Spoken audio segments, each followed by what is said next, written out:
Mummy பண்றீங்க? Hi 21 November 2025 இப்போ morning ஒரு 10:30 AM இருக்கும்.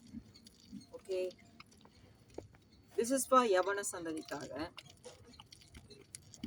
நம்ம தினந்தோறும் காலையில் தெய்வ பிரசன்னத்தோட நல்ல ஒரு ஜெபத்தோட எழுந்திருக்கும் போது அந்த நாள் ரொம்ப நல்லா இருக்கும்.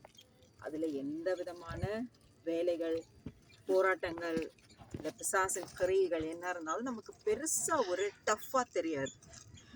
ஆனால் இந்த மாதிரி ஒரு மைண்ட் செட்டிங் சம்டைம்ஸ் வரும். எப்படின்னா, அதிகாலையில் தேடுகிறவன் என்னை கண்டடைகிறான். அதிகாலையில் எழுந்து ஜெபிக்கும் போது அந்த நாளை நம்ம சுதந்திரத்துக் கொள்வோம். பலவானை முந்தி கட்டினால் ஒழிய பலவானுடைய வீட்டை கொள்ளையிட முடியாது. புரிஞ்சுதா? அப்போ பலவான் யாரு? பிசாஸ். அப்போ இந்த பூமியும் அது நிறைவும் கர்த்தருடையது. ஆனா அவன் தான் திருடுனானே.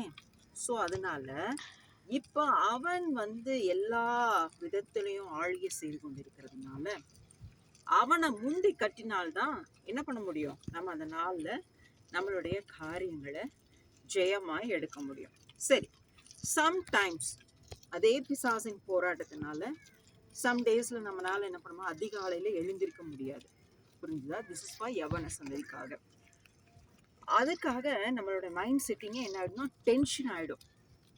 சோ போச்சு, ஏர்லி மார்னிங் நம்மளால எழுந்திருக்க முடியல, ஜெபிக்க முடியல, இன்னைக்கு நாளே வேஸ்ட், இன்னைக்கு நாளே அவ்வளவுதான், முடிஞ்சுது, என்ன பண்றது ஒன்றும் தெரியலையே அப்படின்னு இப்படி ஒரு மைண்ட் செட்டிங், ஒரு பரபரப்பு வந்துச்சுனாவே பதட்டம் என்ன ஆயிடும்னா அதுலதான் பிசாசு நம்மளே ரொம்ப ஈஸியா டேக்கிள் பண்ணிட்டு போயிடுவான்.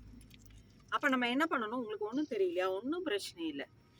உங்களுடைய எழுந்தது லேட்டா எழுந்திரிச்சாலும் ஜெபம் பண்ணிட்டு, ஜெபம் பண்றது எப்படின்னு சொல்லிட்டு நான் உங்களுக்கு நெக்ஸ்ட் நான் சொல்லித்தரேன். அவனுடைய கிரியைகள் நமக்கு விரோதமா செயல்படுகிறதெல்லாம் எப்படியெல்லாம் செயல்படணும்னு சொல்றேன். அந்த ஜெபத்தை முடிச்சுட்டு நம்மளுடைய ரெகுலர் ஒர்க் என்னவோ எல்லாவற்றிலும் துதிச்சுக்கிட்டே செஞ்சுட்டு இருக்கேன். அப்போ பிசாசு நமக்கு விரோதமா எளிமை செயல்படுகிற கிரியைகள்ல இருந்து நம்ம முதல்ல ப்ரொடெக்ட் பண்ணப்படுவோம். அடுத்தது அந்த காரியத்துல அன்னைக்கே ஜெயத்தை காண முடியும்னு நான் சொல்ல வரல. ஆனா நம்ம நினைக்கிற அசம்பாவிதங்கள், தீமைகள் நேரிடாம காக்க முடியும்.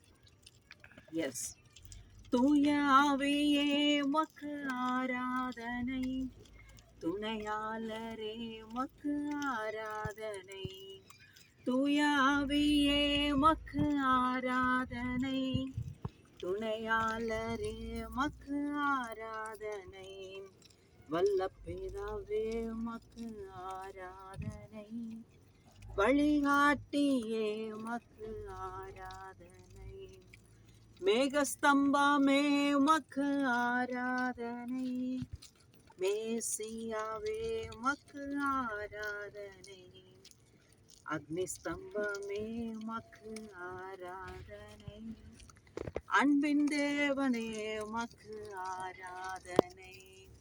ஹல்லேலூயா. ஸோ நம்ம என்ன பண்ணுவோம்? எல்லா வேலையிலும், ஈவன் தோ நீங்கள் வண்டியில் போனாலும் சரி, ஆஃபீஸ் ஒர்க்காக இருந்தாலும் சரி, எந்த விதமான நீங்கள் வேலையில் இருந்தாலும் இல்லை வீட்டில் இருந்தாலும், ஒரு ஹோம் மேக்கராக இருந்தாலும் நீங்கள் என்ன பண்ணலாம்? பாடிட்டு நீங்கள் செய்யுங்க. நம்மளுக்குள்ள அந்த ஒரு பயங்கர ஒரு டெம்டேஷன் தான் பிசாசு நம்மளை மேற்கொள்கிற காரியம். ஹல்லேலூயா. பயம் என்கிற ஒரு அந்த தன்மை எப்போ உங்களுக்குள்ள வருகிறதோ உடனே சொல்லுங்க, இயேசுவின் நாமத்துல பயத்தின் ஆவி என்னை விட்டு வெளியே. அப்புறம் அந்த பயம் வந்துச்சுன்னா சின்ன சின்ன விஷயத்த எரிச்சல் வர ஆரம்பிச்சிடும். அடுத்தது கோபம் வர ஆரம்பிச்சிடும். அப்ப என்ன பண்ணுங்க? எனக்குள்ள எரிச்சலை தூண்டுகிற எரிச்சலின் ஆவியே, இயேசுவின் நாமத்துல என்னை விட்டு வெளியேறு.